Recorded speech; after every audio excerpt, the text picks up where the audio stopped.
అందరికీ నమస్కారం. కరీంనగర్లో శాతవాహన యూనివర్సిటీ ప్రాంగణంలో వివిధ కాలేజీ పీజీ కాలేజెస్ విద్యార్థులతోటి పర్సనాలిటీ డెవలప్మెంట్లో ఒక వినూత్నమైన కార్యక్రమం ఇవాళ మనం ప్రారంభిస్తున్నాం.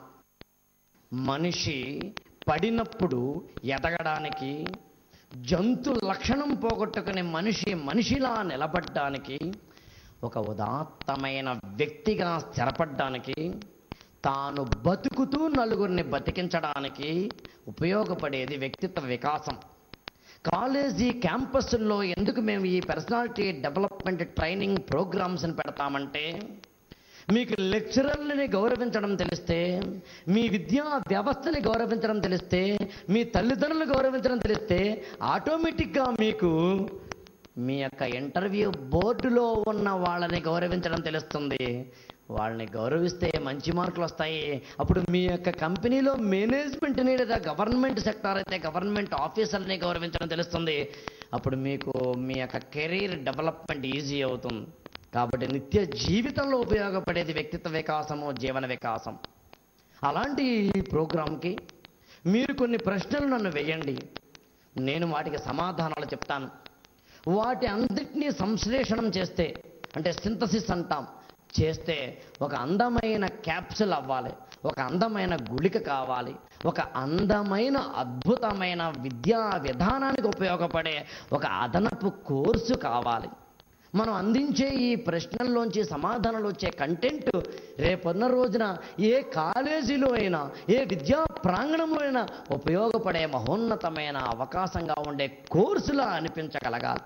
మనందరము ఇవాళ మీ ప్రశ్నలతోటి ఈ ప్రోగ్రాం స్టార్ట్ చేద్దాం. మీ ప్రశ్నలకి సమాధానాలు చెప్పడము అంటే అర్థం జాతి జనులు గుండెల్లో మారుమోగే మంత్రాల్లాంటి శక్తివంతమైన మాటలు మాట్లాడుకుంటున్నాము అని అర్థం. రేపటి ఉజ్వలమైన భవిష్యత్ తరాలకు మార్గదర్శకమైన మీ అందరి ముందు నిలబడి మాట్లాడము అంటే అర్థం పూర్వజన్మలో చేసుకున్న సుకృతం అన్నమాట. ఒక ఎంఎన్సి కంపెనీలో మంచి పొజిషన్లో జాబ్ రావడానికి ఎలాంటి స్కిల్స్ కావాలి, ఎలాంటి ఫీచర్స్ కావాలి? ఒక ఎంఎన్సి కానీ ఎనీ పెద్ద కంపెనీస్లో కానీ జాబ్ సంపాదించుకోవాలి అంటే ప్రధానంగా 3 పాయింట్లు కావాలి. ఒకటి, ఇంటర్ పర్సనల్ స్కిల్స్ అంటాం. నలుగురితోటి కలిసి పనిచేయడానికి కావలసిన skill set, interpersonal skills తప్పనిసరివి. 2, ఒక టీంని మీ కిందన ఒక 3, 4, 5 ఉన్నప్పుడు వాళ్ళని లీడ్ చేయగలిగిన లీడర్షిప్ క్వాలిటీస్, మీ యొక్క సుపీరియర్స్ తోటి కోఆర్డినేట్ చేస్తూ ఒక సినర్జీని, ఒక గుడ్ ఎన్వైరన్మెంట్ని క్రియేట్ చేయగలిగిన కెపాసిటీ కలిగిన వ్యక్తి మీరు అవునా కాదా అనే ఇంటర్వ్యూ బోర్డులో మిమ్మల్ని టెస్ట్ చేసినప్పుడు మీరు ఎస్ అవును అని నిరూపించగలిగిన స్కిల్ సెట్ మీకు ఉండాలి. 3, ఒక బ్రాడ్ అవుట్లుక్, నేరో మైండెడ్గా కాకుండా క్రైసిస్ వచ్చినా, ప్రాబ్లం వచ్చినా, లేదు ఎప్పుడైనా ఏదైనా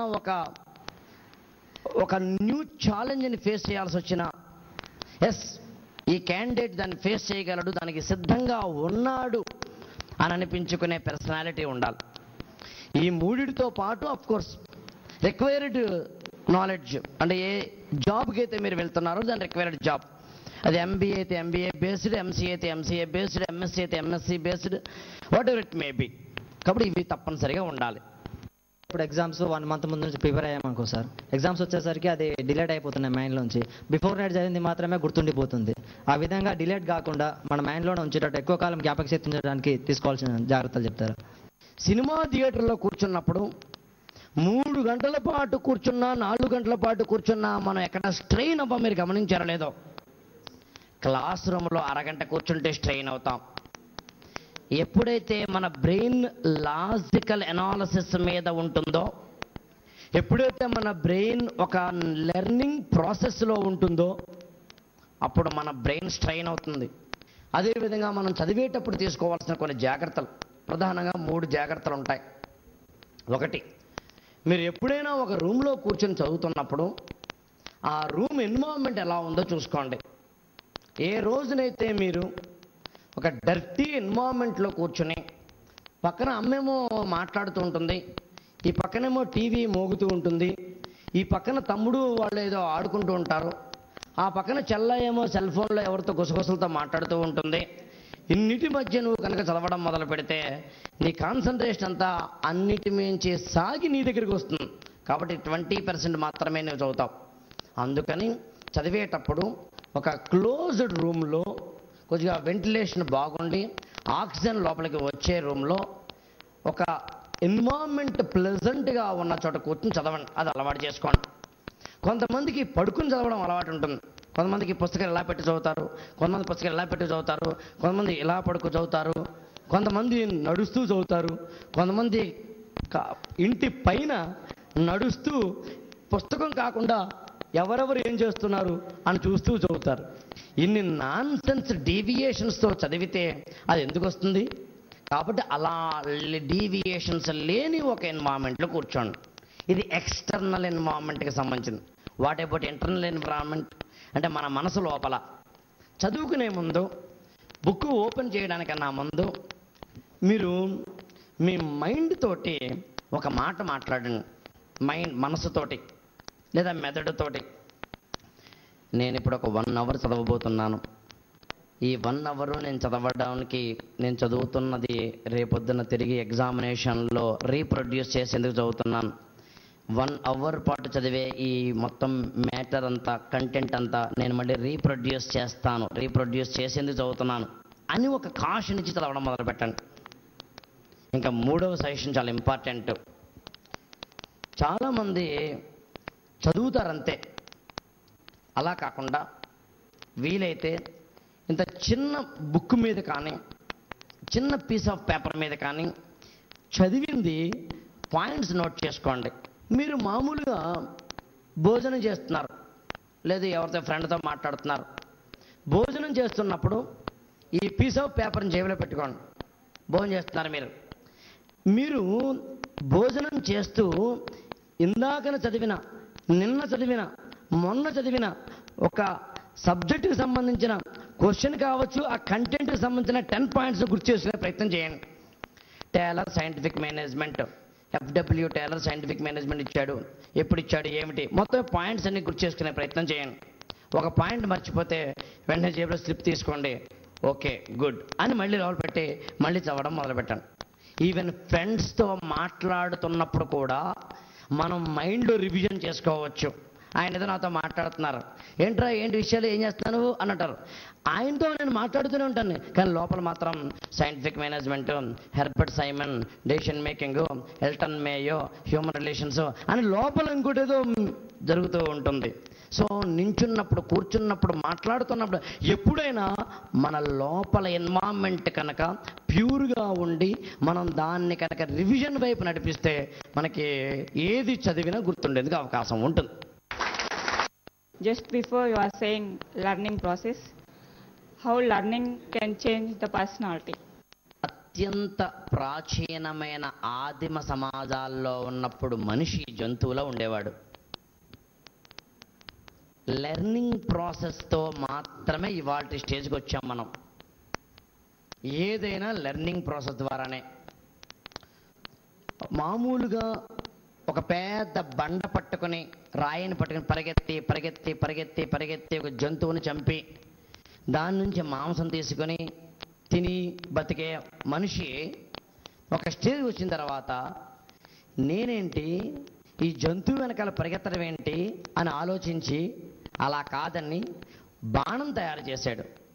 ధనుసు తయారు చేసి పరిగెత్తుతున్న ఆ జంతువుని అలాగే పరిగెత్తనిచ్చి బాణంతో వదిలాడు. ఉన్న చోటు నుంచే దాన్ని చంపాడు, మళ్ళీ దాన్ని తెచ్చుకున్నాడు. కొంతకాలం పోయిన తర్వాత అసలు నేను దాన్ని చంపి నేనెందుకు పరిగెత్తుకెళ్ళాలి అని డొమెస్టిక్ యానిమల్ అంటే కొన్ని జంతువుల్ని మచ్చిక చేసుకుని వాటిని పంపించి తెచ్చుకున్నాడు. మనం అన్నీ కూడా ఫ్రమ్ ద బిగినింగ్ కేవలం లెర్నింగ్ ప్రాసెస్ ద్వారా మాత్రమే తెలుసుకుంటాం. మీరు గమనించారో లేదో, ఇవాళ దాదాపుగా పీజీ స్టూడెంట్స్గా ఉన్న మీరు, ఇక్కడ ఉన్న మీరు, మీ చెల్లాయి కానీ తమ్ముడు కానీ 10th క్లాస్ చదువుతున్నాడు అనుకుందాం. 10th క్లాస్ చదువుతున్న అతను రేపు ఎగ్జామినేషన్ 1 వీక్లో ఎగ్జామినేషన్ అనగా బాధపడతాడు అనుకుందాం. అయ్యి బాబాయ్ నేను టెన్షన్గా ఉంది, నాకు ఎగ్జామ్ వస్తున్నారు, భయంగా ఉంది బాబాయ్, భయంగా ఉంది అన్నాడు అనుకోండి. అప్పుడు మీరు ఏమంటారు? రే 10th క్లాస్ ఎగ్జామ్కి ఎందుకురా భయపడ్డాం, తొక్కలో ఎగ్జామ్ ఇవాళ కదా రేపు రాస్తావు, ఎగ్జామ్ పోయిన పెద్ద కంగారు పడకు, దానికన్నా జీవితం గొప్పది అని వాడిని మోటివేట్ చేయడానికి ప్రయత్నిస్తాం.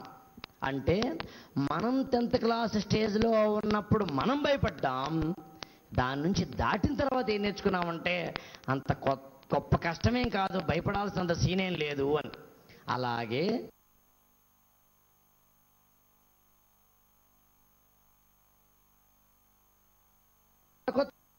తెలుసుకుని ప్రతి ప్రాబ్లంకి చాలా సింపుల్గా సమస్య అది పరిష్కారం చేసే ప్రయత్నం చేస్తాం.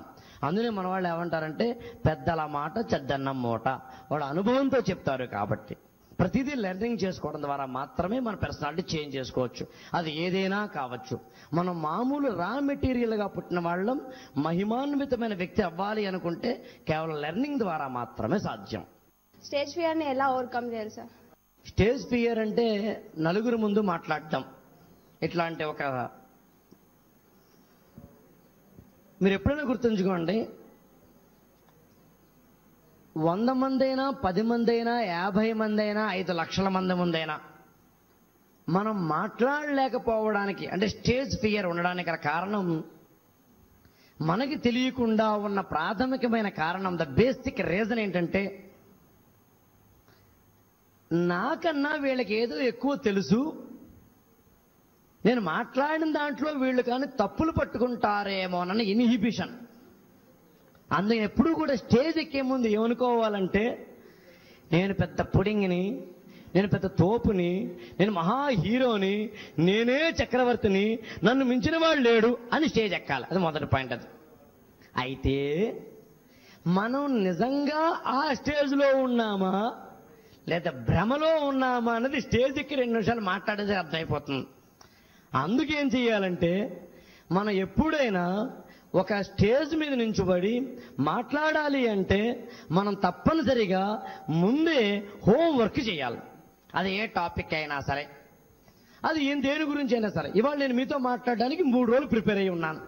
కాబట్టి మీరు ఏ క్వశ్చన్ అడిగినా నా దగ్గర సమాధానం ఉండేలా ఏర్పరచుకున్నాను. అప్పుడు ఆటోమేటిక్గా నాకు కాన్ఫిడెన్స్ వస్తుంది, స్టేజ్ ఫియర్ తగ్గుతుంది.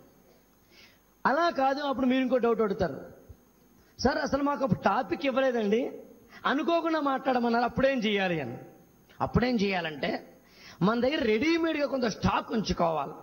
ఇంట్లో బియ్యం, పప్పు. ఎదగడం అంటే డబ్బు సంపాదించడం ద్వారా మాత్రమే అని ఈ సమాజంలో అభిప్రాయం ఉంది సార్. దీన్ని మీరు సమర్థిస్తారా? ఎదగడం అంటే ఇదేనా? డబ్బు ఇవాళ చాలా ముఖ్యం. డబ్బు చాలా ప్రధానమైంది. కాబట్టి డబ్బు సంపాదించాలి. డబ్బు సంపాదించడం మీద దృష్టి పెట్టాలి.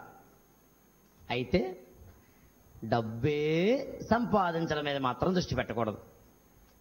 డబ్బు జబ్బు పట్టకూడదు, కానీ అసలు డబ్బే వద్దనుకోవడం కూడా ఓ జబ్బే. మన వాళ్ళు ఏం చెప్పారంటే లైఫ్లో 20 ఏళ్ల నుంచి 35 సంవత్సరాలు వచ్చేంత వరకు నీ మొత్తం టైంలో 3/4 ఆఫ్ యువర్ టైం డబ్బు సంపాదించడం మీదనే పెట్టమన్నారు. 1/4 ఫ్యామిలీకి, ఆరోగ్యానికి ఇమ్మన్నారు. ఇవాల్టి అకాడమిక్స్లో ఇది కొంచెం కష్టం. ఎందుకంటే 20 ఏళ్ళకి జాబులు రావట్లేదు అనుకుంటే దీన్ని కొంచెం ఏమంటామంటే కొంచెం మార్పు చేర్పులు చేస్తే 25 నుంచి 40 సంవత్సరాల వరకు డబ్బు సంపాదించడం మీద దృష్టి పెట్టాలి. 3/4 of time, 1/4 health and family. 40 నుంచి 55 సంవత్సరాల వరకు డబ్బు సంపాదించడానికి 3/4 ఆఫ్ టైంలో కొంత అంటే అందులో మళ్ళీ 1/4 పేరు సంపాదించడం మీద ఇవ్వాలి. అంటే డబ్బు, పేరు, హెల్త్ అండ్ ఫ్యామిలీ. 60 ఏళ్ళు దాటిన తర్వాత 1/4 ఏమో మనీ మేకింగ్ ఇవ్వాలి, 3/4 ఏమో హెల్త్, ఫ్యామిలీ, సోషల్ సర్వీస్కి ఇవ్వాలి అన్నారు. కాబట్టి మనీ మేకింగ్ని టైంతో ప్లానింగ్ చేసుకోవాలి. ధర్మ, అర్థ, కామ అన్నారు. డబ్బు సంపాదించవద్దు అనలేదు, కానీ ధర్మబద్ధంగా సంపాదించు అన్నారు. అధర్మబద్ధంగా కూడా డబ్బులు సంపాదించవచ్చు, కానీ దాని రిజల్ట్ అధర్మబద్ధంగా ఉంటుంది అన్న సత్యం గ్రహిస్తే చాలంతే. కాబట్టి గోతులో పడ్డం తప్పు కాదు, కానీ గోతులో పడితే దెబ్బలు తగులుతాయనే విషయం తెలుసుకుని పడమన్నారు. కాబట్టి కెరీర్ ప్లానింగ్లో మనీకి ప్రాధాన్యం ఇచ్చే, పెద్ద పెద్ద ఉద్యోగాలు వచ్చే దిశగా మీరు అడుగులు వేయడమే మంచిది. డబ్బుకే మాత్రం ప్రాధాన్యం ఇవ్వద్దు. ఈ కార్పొరేట్ వరల్డ్ లో మనది మనం ప్రూవ్ చేసుకోవాలంటే ఎలాంటి కమ్యూనికేషన్ స్కిల్స్ కావాలి అండ్ వాటిని ఎలా ప్రెజెంట్ చేయాలి? కమ్యూనికేషన్ స్కిల్స్ అనేవి 2 రకాలు. ఒకటి formal communication skill, 2 informal communication skill. Formal communication skill అంటే వర్కింగ్ ఎన్వైరన్మెంట్లో మనం ఉన్నప్పుడు మాట్లాడేది. ఇప్పుడు కొంతవరకు నేను మీతో మాట్లాడుతున్న కమ్యూనికేషన్ స్కిల్ అనేది ఫార్మల్ కమ్యూనికేషన్ స్కిల్. రేపొద్దున మీరు జాబ్లో జాయిన్ అయ్యారు, మీ సుపీరియర్తో మాట్లాడాలి, మీ సబార్డినేట్తో మాట్లాడాలి, మీ కొలీగ్స్తో మాట్లాడాలి, ఆఫీస్ స్టాఫ్తో మాట్లాడాలి, బాయ్తో మాట్లాడాలి, సెక్యూరిటీ గార్డ్తో మాట్లాడాలి. అవన్నీ ఫార్మల్ కమ్యూనికేషన్ స్కిల్లోకి వస్తాయి.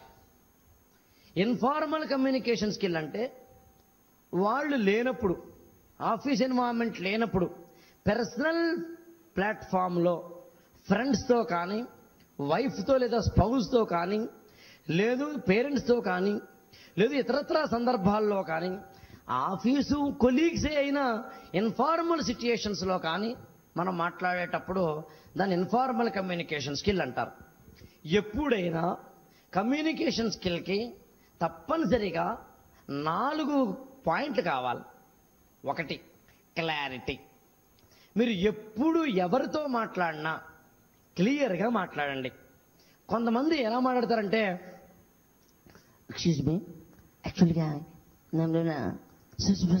వద్దు, గుసగుసలు ఆడద్దు. కొంతమంది గట్టిగా మాట్లాడితే అలా కూడా వద్దు, క్లియర్గా మాట్లాడండి. మనం మాట్లాడుతున్నది ఎదుటి వ్యక్తికి వినపడే స్థాయిలో ప్రతి పదం ఉచ్చరిస్తూ, అంటే ప్రొనౌన్సియేట్ చేస్తూ స్పష్టంగా మాట్లాడండి. ఇంటర్వ్యూ హాల్లో ఉన్నప్పుడు 5 మాత్రమో 6 మాత్రమే ఉన్నప్పుడు మీరు మాట్లాడేది ఒకలా ఉండాలి. ఒక 50 మందితో మాట్లాడుతున్నప్పుడు మీ కమ్యూనికేషన్ స్కిల్ ఒకలా ఉండాలి. ఎప్పుడైనా క్లియర్గా ఉండాలి. 2, ఎప్పుడైనా మీ కమ్యూనికేషన్ స్కిల్లో పొలైట్నెస్ లేకుండా ఉండకండి. Smoothness and politeness. Excuse me, if you don't mind, actually according to me, in my point of view, no, actually నిన్ను హర్ట్ చేయడం నా ఉద్దేశం కాదు, కానీ యాక్చువల్గా ఏం జరిగిందంటే, no no no, I think you are wrong, I believe, no actually you are right, but ఇలాంటి పదాలు వాడుతూ ఉండండి. అంటే కొంచెం అర్థం వాళ్ళు చెప్పాలంటే స్మూత్నెస్కి సూది గుచ్చాలి, కానీ ముందు దూది రాయాలి. రాసి రాసి రాసి జుయ్ జుయ్ రాసిన తర్వాత అని పడవాలి. క్రిటిసైజ్ చేసేటప్పుడు కూడా స్మూత్గా చేయండి. మాట్లాడేటప్పుడు పొలైట్గా మాట్లాడండి. కొంచెం రెస్పెక్ట్ ఇస్తూ మాట్లాడండి ఎవరితోనైనా. 3వది, ఎప్పుడు ఎక్కడ ఏది ఎలా మాట్లాడాలో తెలుసుకోండి. అనవసరమైన మాటలు మాట్లాడద్దు, లేనిపోని మాటలు మాట్లాడద్దు, ఆర్గ్యుమెంటేటివ్ మాటలు మాట్లాడద్దు. ఉదాహరణకి మీరు ఫ్రెండ్స్ 2 ఉన్నారు, అవతల వాడు ఏదో పలానా హీరో నాకు ఇష్టం రానిది అన్నాడు. ఏడ్రా వాడు గొప్పవాడా, ఆడిష్టం ఏంటి అనద్దు. అది అతని ఒపీనియన్. సినిమాలు కానీ, అభిరుచులు కానీ, అభిప్రాయాలు కానీ, సెంటిమెంట్లు కానీ, ఇతరత్ర ఏవైనా కానీ ఎవరి ఇష్టం వాళ్ళది, ఎవరి ఒపీనియన్ వాళ్ళది. వాళ్ళ ఒపీనియన్ తోటి మనం కాంట్రవర్షియల్ చేసుకుంటూ మాట్లాడాల్సిన, కాంట్రడిక్ట్ చేసుకుంటూ మాట్లాడాల్సిన అవసరం లేదు. కాబట్టి don't argue unnecessarily, don't use words unnecessarily, don't utter words unnecessarily, don't open the mouth unnecessarily. ఇంకా 4వది చాలా కీలకమైనది ఏంటంటే, ఎప్పుడు ఏ మాట మాట్లాడాలో తెలుసుకోండి. ఎగ్జామినేషన్లో ముఖ్యంగా ఇంటర్వ్యూస్లో ఓపెన్ క్వశ్చన్స్, క్లోజ్డ్ క్వశ్చన్స్ అని ఉంటాయి. ఓపెన్ క్వశ్చన్స్, క్లోజ్డ్ క్వశ్చన్స్ అంటే, నీ పేరు ఆంజనేయులు కదా అని ఇంటర్వ్యూ బోర్డు మెంబర్ చూసి అన్నారనుకోండి, అది క్లోజ్డ్ క్వశ్చన్. దానికి ఎస్ ఆర్ నో మాత్రమే ఆన్సర్ ఉంటుంది. అయితే ఎస్ లేదా నో. దానికి ఓపెన్ ఆన్సర్ ఇవ్వద్దు. అంటే దానికి అనవసరంగా ఒక స్పీచ్ ఇస్తూ, అవునండి నా పేరు ఆంజనేయులే, యాక్చువల్గా మా అమ్మగారికి మా నాన్నగారికి పెళ్ళైన చాలా ఏళ్ళకి పిల్లలు పుట్టకపోయినప్పుడు వల్ల ఆంజనేయ స్వామి కనుక పూజించుకుంటే పిల్లలు పుడతారని ఎవరో చెప్పడం వల్ల బ్రహ్మచారిని ఆంజనేయ స్వామిని పూజిస్తే నేను పుట్టాను కాబట్టి నాకు ఆంజనేయుని పేరు అవసరమా? దానికి ఎన్ని క్వశ్చన్స్ మళ్ళీ వస్తాయంటే, బ్రహ్మచారి అంటే ఎవరు, ఆంజనేయ స్వామి అంటే ఏ దేవుడు, ఆయనకున్న క్వాలిటీస్ ఏమిటి అని ఎక్కడికో వెళ్తాడు. అవసరం లేదు, ఎస్ ఆర్ నో ఇవ్వండి. అలా కాకుండా ఒకసారి ఓపెన్ క్వశ్చన్ వస్తుంది, what is your opinion regarding Naxalism అని అడిగినప్పుడు, Naxalism is good, no bad అని క్లోజ్డ్ ఆన్సర్ ఇవ్వకూడదు. అక్కడ 4-5 వాక్యాలు మీరు ఇవ్వాల్సి ఉంటుంది. ఎక్కడ మాట్లాడాలో తెలుసుకోండి, ఎక్కడ మాట్లాడకూడదో తెలుసుకోండి, ఎక్కడ నొక్కాలో, ఎక్కడ చెక్కాలో, ఎక్కడ తొక్కాలో, ఎక్కడ మొక్కాలో తెలుసుకోవడమే జీవితం, తెలుసుకోవడమే కమ్యూనికేషన్ స్కిల్. నాకు మంచి నాలెడ్జ్ రావాలంటే ఏం చేయాలని మా నాన్నగారిని అడిగితే, నువ్వు డైలీ 1 అవర్ ధ్యానం చేయాలని చెప్పారు. మా అమ్మగారిని అడిగితే డైలీ 1 అవర్ పూజ చేయాలని చెప్పారు. మా అన్నయ్యని అడిగితే డైలీ 1 అవర్ గేమ్స్ ఆడాలని చెప్పారు. గేమ్స్ మా అక్కని అడిగితే డైలీ 1 అవర్ న్యూస్ చూడాలని చెప్పారు. నాకు ఇందులో ఏదైనా ఒక్కల మాట మాత్రమే చేయడం ఇష్టం. అది ఒక్కటే చేయాలి. రిమైనింగ్ 3 నాకు ఇష్టం లేదని చెప్తే వాళ్ళు హట్ అవుతారు ఘోరంగా. వాళ్ళని హట్ చేయొద్దు. అలా అని 4 చేయను, ఒక్కటే చేయాలి. నేనేం చేయాలి? ఎవరు ఏది చెప్పినా నీ మనసు ఇంకోటి ఏదో చెప్తుంది కదా, దాన్ని విను. ఇక్కడున్నాడు అసలైన వాడు, వాడిని విను. మొదటి పాయింట్. అప్పుడు మన తమ్ముళ్ళకి ఏమనిపిస్తుందంటే, సార్ నాకు అలాగే అనిపిస్తుంది సార్, రోజు ఫ్రెండ్స్ తిరుగు అంటోంది మనసు, దీన్నేమో వినమంటారా అని. జాగ్రత్తగా వినండి. ఫ్రెండ్తో తిరగమని చెప్పిన అదే మనసు మీరు తిరుగుతున్నప్పుడు మాట అంటుంది, రే ఎందుకోసం వచ్చావురా, చదువు కోసమా దేనికోసం వచ్చావురా అని తిట్టడం మొదలు పెడుతుంది. మన మనసు చెప్తుంది మనం చేస్తున్న తప్పేమిటో, మన మనసు చెప్తుంది మనం పడుతున్న బాధ ఏమిటో, మన మనసు చెప్తుంది మనం ఎలా ఎదగాలో. కాబట్టి listen to your inner voice. అయితే మీరు చెప్పిన వాటిలో games, meditation, puja and news 4 చెయ్యండి. నేనైతే అంటాను. నేను మెడిటేషన్ అంటే ఉదయం 1 గంట సేపు కూర్చుని కళ్ళు మూసుకొని పద్మాసనం వేసుకొని చేసేది కాదు. మెడిటేషన్ అంటే నువ్వు ఎప్పుడైనా బస్ స్టాండ్లో నిల్చున్నప్పుడు కానీ, బస్సులో వెళ్తున్నప్పుడు కానీ, క్లాసులో కూర్చున్నప్పుడు, లెక్చరర్ రావడానికి 2 నిమిషాలు టైం దొరికినప్పుడు కానీ, నువ్వు మాట్లాడకుండా మౌనంగా ప్రశాంతంగా నీతో నువ్వు లోపల మాట్లాడుకోవడాన్ని మెడిటేషన్ అంటారు. దాన్ని చేయడం ఉదయం 1 గంటే అవసరం లేదు, ఎప్పుడైనా చెయ్యండి. కాబట్టి మీ నాన్నగారు చెప్పింది విను. పూజ అంటే ఏంటో తెలిసిన? పూజ అంటే నీ మొత్తం ఇంద్రియాలన్నింటినీ కాన్సన్ట్రేషన్ చేస్తూ ఏదో ఒక విషయం మీద మాత్రమే దృష్టి పెట్టడం అని అర్థం. Work is worship.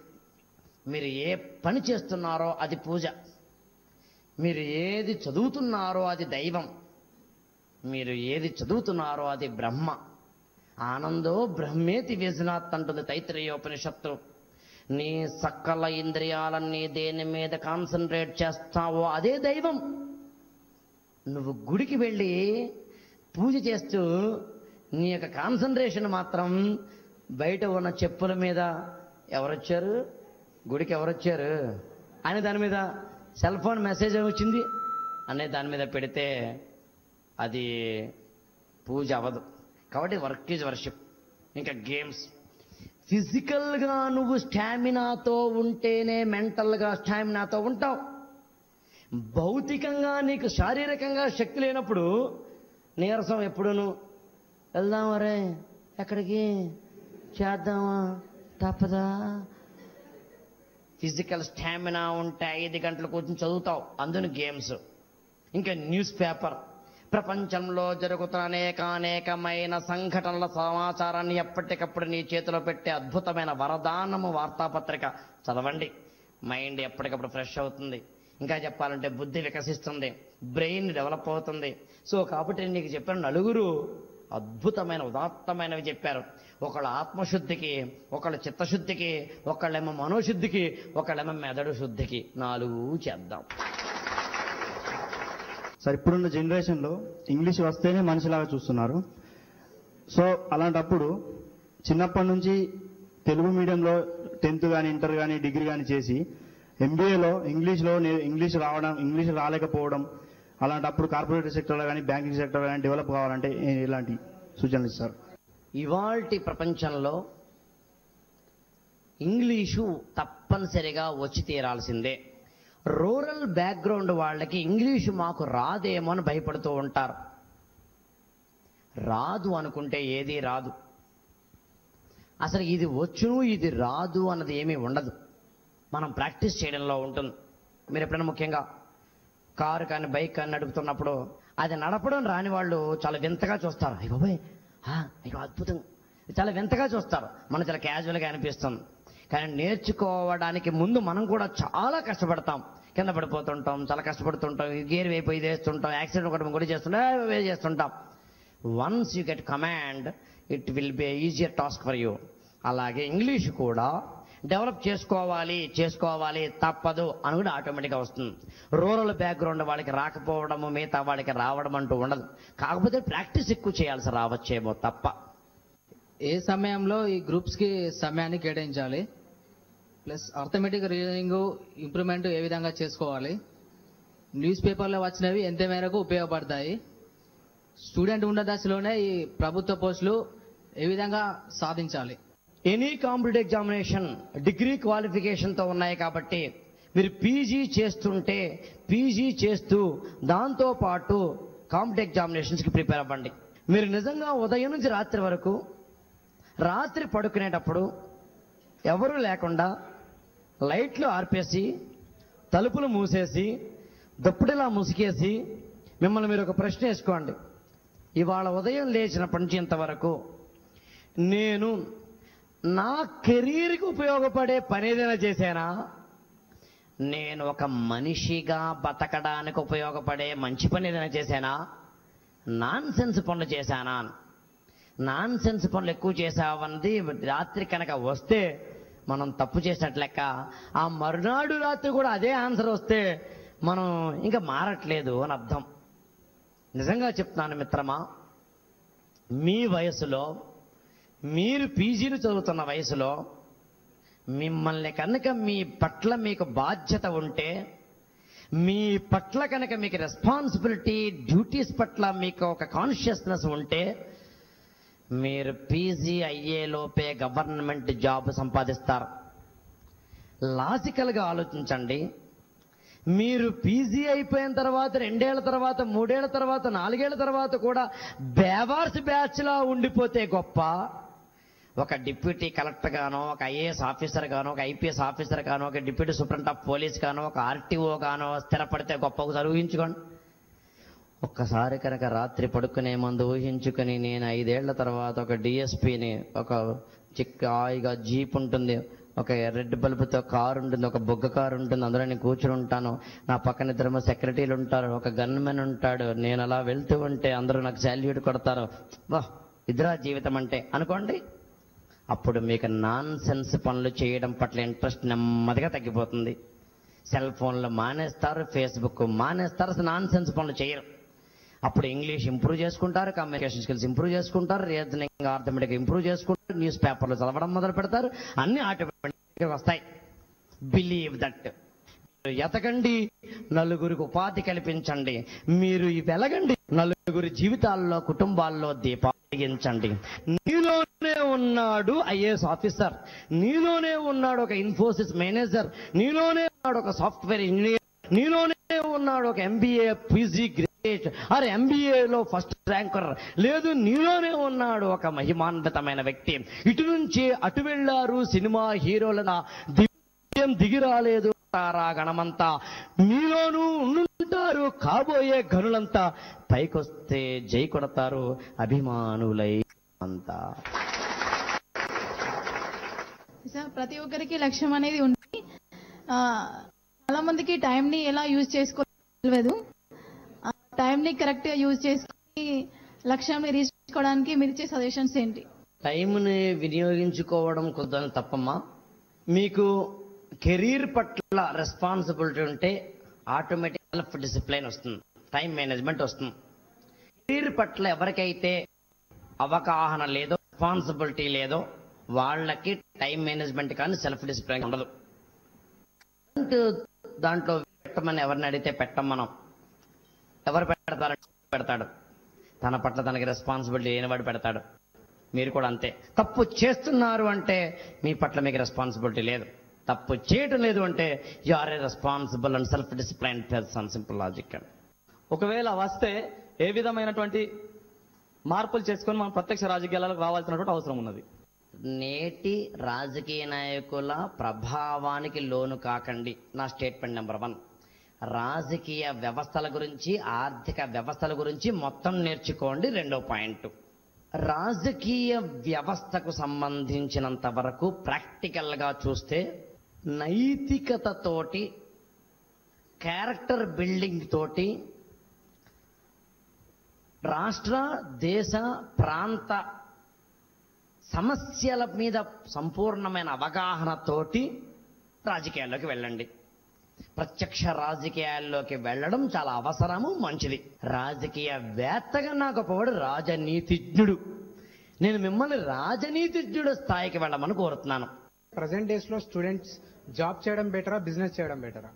జాబ్ చేయడం మేలా, బిజినెస్ చేయడం మేలా అన్నది యాక్చువల్గా వ్యక్తిగతమైనది. అది అయినా జనరలైజ్ చేసి చెప్పాలి అంటే, ఎవరైతే రిస్క్ ఓరియంటెడ్ పర్సనాలిటీ కాదో, అంటే ఇన్వెస్ట్ చేసినా పోయినా పర్లేదబ్బా అనే మెంటాలిటీ కాదో, ఎవరికైతే నలుగురిని కలగలుపుకొని వెళ్ళే మనస్తత్వం ఉండదో, ఎవరికైతే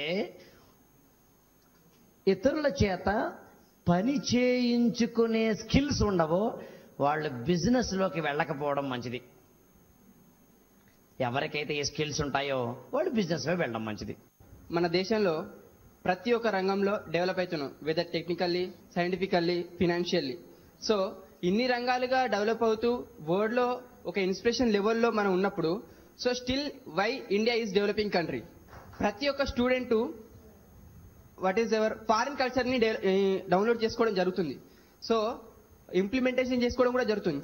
అయితే ఫారిన్ కల్చర్ అనేది ప్రస్తుత సగటు భారతీయ విద్యార్థి మీద ఏ ప్రభావం చూపెడితే whether it is positive or negative. మీరు దేశం గురించి అన్నారు కాబట్టి చెప్తున్నాను. మనందరం దేశభక్తి గురించి చాలా మాట్లాడతాం, కానీ మనకి దేశభక్తి లేదు. మనకి దేశభక్తి ఉంది అని అనుకుంటే మూర్ఖత్వం. రోడ్లు పాడైపోయి ఉంటాయి, ఒక్కళ్ళం కూడా కన్నీరు కార్చాం. ఇంట్లో టీవీ కనుక 2 నిమిషాలు పని చేయకపోతే బోరున ఏడుస్తాం. వర్షం పడుతుంది, వాటర్ అంతా వెళ్ళిపోతుంది, దాన్ని గ్రౌండ్ వాటర్గా మనం పిట్స్ ఇంట్లో పెట్టుకుని స్టోర్ చేయొచ్చని ఇంకిత జ్ఞానం ఉండదు. ఇంట్లో కనుక మనకి ఏదైనా పెసరట్టు మాడిపోతే రోజు ఏడుస్తాం. మనకి సోషల్ కాన్షియస్నెస్ లేదు, మనకి దేశభక్తి లేదు. అనేక వందల కోట్ల రూపాయల ఆస్తులు ఉన్న దేశం మనది. తిరుపతి వెంకన్న దగ్గర కోటాను కోట్లుంటాయి, కానీ మన రోడ్ల నిర్మాణానికి మాత్రం దాన్ని ఉపయోగించాం. చారిటబుల్ ట్రస్ట్ దగ్గర అనేకమైన కోట్లుంటాయి, కానీ దాన్ని మనం మన యొక్క అనాథ పిల్లల్ని ఆదుకోవడానికి ఉపయోగించాం. కోటాను కోట్లు అనేక వందల చాలా మంది ఉన్నారు. వాళ్ళ నుంచి ఆ డబ్బుని తీసుకొచ్చి పేదలకు అందించాలన్న ఒక లీగల్ ఫ్రేమ్ వర్క్ తోటి మనం వెళ్ళం. ట్రాఫిక్లో ఎవడికి వాడు వెళ్ళిపోవాలి, ఆగడం. మీకు వెస్టర్న్ కంట్రీస్లో మనం వెళ్దామని ముందు అనుకుంటే కనుక వాడు కూడా వెళ్దాం అనుకున్నప్పుడు, ఒకవేళ మనం ముందు అనుకుంటే కనుక వాడు వెనక్కి తప్పుకొని ప్లీజ్ సార్ అంటాడు, ముందు ఎలవయ్యా అంటాడు. ఆ కర్టసీ, ఆ రెస్పెక్ట్ మనకు లేదు. మన ఇంబైడ్ మన యొక్క నేచర్ ఏదైతే ఉందో దాన్ని తగ్గవి తీసుకోవాలి, దానికి తగనివి మాత్రం తీసుకోకూడదు. గోల్స్ అందరికి ఉంటాయి, బట్ అందరూ రీచ్ కాలేకపోతున్నారు. దానికి మెయిన్ రీజన్స్, ఒకవేళ అసలు గోల్ మనం ఏర్పాటు చేసుకునేప్పుడు ఎలాంటి అంశాలను మనం పరిగణలోకి తీసుకోవాలి.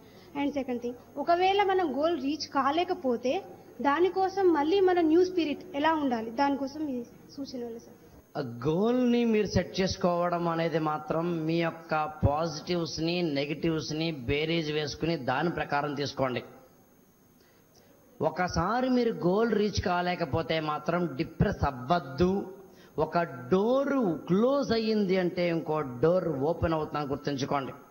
పడినవాడు చెడ్డవాడు కాదు, గొప్పవాడు. కెరటం నాకు ఆదర్శం పడినందుకు కాదు, పడినా లేచినందుకు. మీరు అనుకున్న గోల్ రీచ్ అయ్యేంత వరకు పని చేస్తూనే చేస్తూనే చేస్తూనే చేస్తూనే ఉండడం ఒకటే మార్గం అండి. ఎటొచ్చి ఓడేవాడికి గెలిచేవాడికి తేడా ఏంటంటే, ఓడేవాడు పరిగెత్తాడు, గెలిచేవాడు పరిగెత్తాడు. కానీ గెలిచేవాడు ఎక్కడ నేను తప్పటడుగులు వేస్తున్నానో, తప్పులు చేస్తున్నానో తెలుసుకుని పరిగెడతాడు. ఆ తెలుసుకుంటే సక్సెస్ వస్తుంది.